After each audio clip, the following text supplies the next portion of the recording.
Nu kaster vi os over den Elsa-mania, der har hærget i Danmark her i de seneste dage, og måske i virkeligheden måneder, kunne man godt tillade sig at sige. Navnet det stammer fra en af de mest populære Disney-figurer nogensinde, nemlig Elsa fra filmen Frost. Og lige for at sætte en streg under, hvor populær hun egentlig er, så er det her billeder fra i lørdags.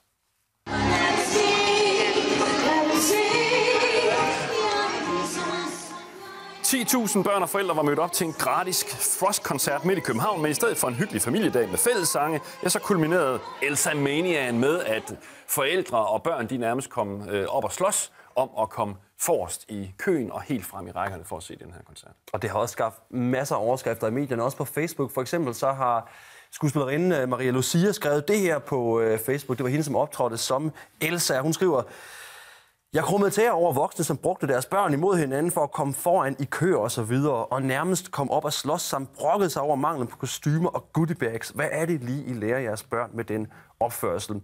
Og det spørgsmål synes vi egentlig var ret godt, så der har vi stillet videre til en sociolog for at få en forklaring. Det vi ser, det er jo forældre, der i den grad er ekstremt opmærksom på deres eget barn, og hele tiden tager det frem som nummer 1.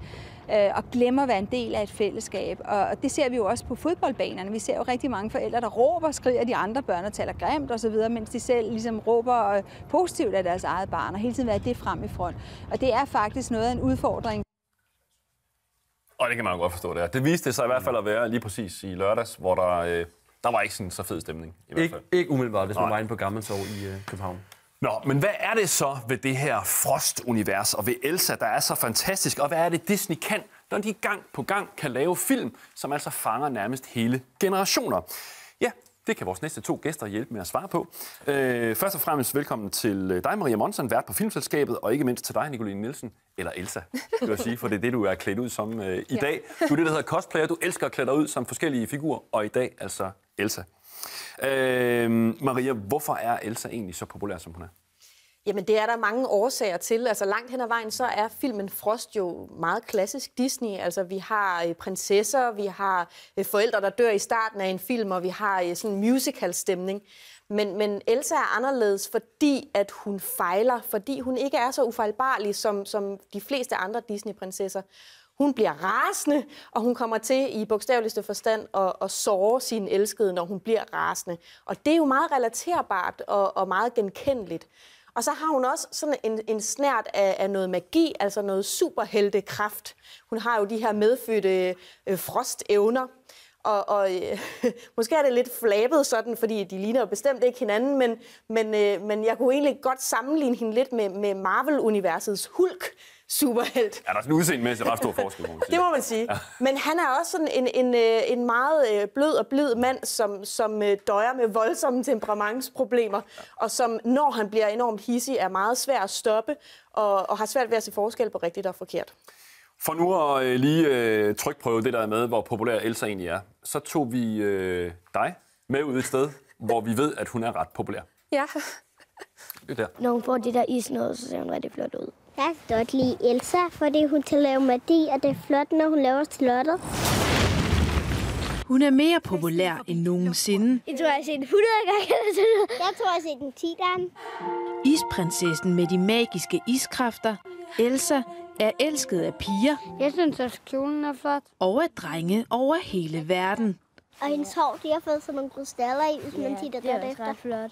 Elsa, vent. Nej, jeg prøver bare at beskytte dig. Men du behøver ikke at beskytte mig. Jeg er ikke bange. Og hvis du ikke aner, hvem Elsa er, så har du næppe børn på 5-6 år i familien, som har set filmen Frost.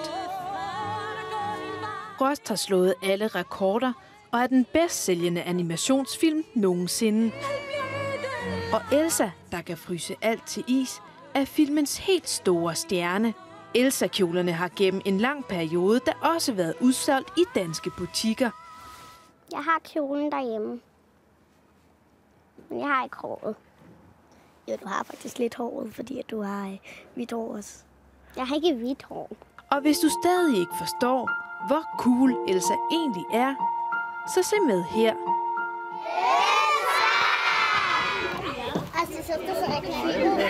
Hvor flot er hun? Det er det største øjeblik. Ja, Ja, det var altså Ørestad Friskole, der var helt vild med Elsa. Og nu kan vi også se her, Puggaard, han har lige rykket lidt bagud, så vi kan se din flotte kjole, Nicoline. Du er jo altså også selv fan af Elsa. Hvorfor er det, du er så vild med lige præcis den figur? Faktisk oprindeligt, så jeg faktisk designet på karakteren allerede inden filmen kom ud. Og allerede der forelskede jeg mig simpelthen i hele hendes design. Og så begyndte jeg så at få omkring hendes historie. Og omkring det her med, at hun var en lidt mere sårbar karakter. Og så det magiske, det har altid tiltalt mig lidt. Altså det der med, at hun er sådan lidt, om ikke superhelt, så i hvert fald, hun har sådan lidt... Hun har lidt magisk kraft, ja. Men der er en anden dybde i hendes karakter i forhold til alle deres tidligere karakterer.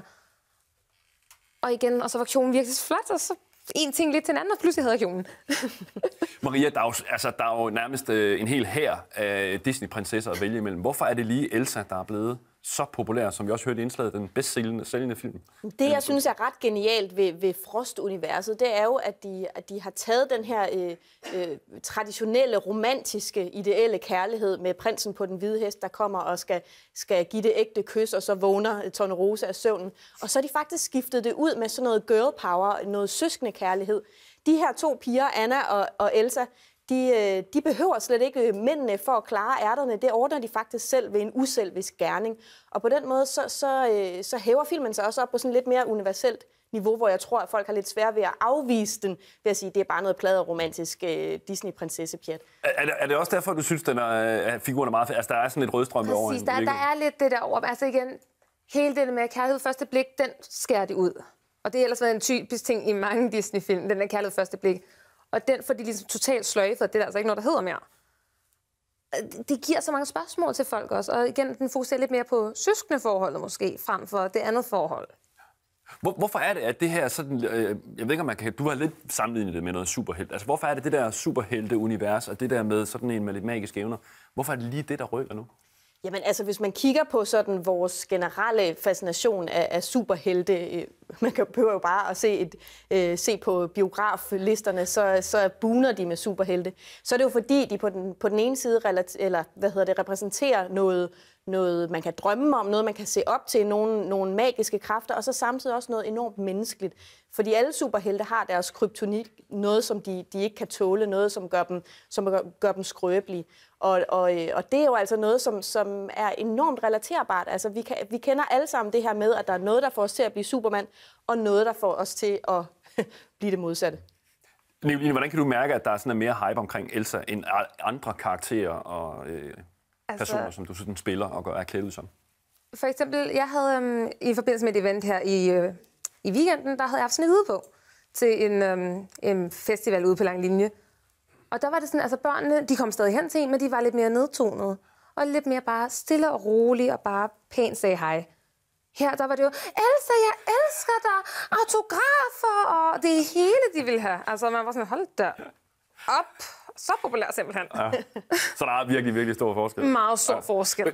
Har man set den her grad af popularitet hos Disney-prinsesser før, Maria? Ikke hos Disney-prinsesser. Altså, man ser det jo i popkulturen hele tiden, ikke? Altså, om det så er City Boys, eller Justin Bieber, eller et eller andet, ikke? Men det er lidt den samme af den her kultdyrkelse af en enkelt person, som så på en eller anden måde skal repræsentere noget meget, altså sådan fremtiden inden for kvindekampen, eller et eller andet, ikke? Altså, det tager måske også lidt overhånd, hvis du spørger mig. Altså... Ja, fordi jeg skulle sige, der har vi så måske også forklaring på, at det så lidt kan gå galt, som det så lidt gjorde i lørdags. Ja, og der vil jeg, altså, nu er der blevet skældt nok ud på de forældre, der skælder ud, men jeg synes jo, at det er lidt at gøre sine børn en bjørnetjeneste, hvis ikke at de må gå igennem livet og blive skuffet og blive ked af det over noget. Altså, så jeg synes jo egentlig, det er okay, at man bliver ked af det og sur over, at det ikke lige var, som man havde håbet. Men sådan er livet jo. Altså, og hvis man skal gå igennem livet uden skuffelser og nedture, så får man det svært. Som vel i virkeligheden falder meget godt i tråd med filmens budskab, kan man sige. Faktisk, ja. Så det budskab så også hermed givet videre. Tusind tak skal I have for besøget, og fordi du endnu en gang ville bruge de mange timer på at klæde dig ud. Det var det så lidt. Og komme her i fjernsynet. Tusind tak for besøget. Ja, vi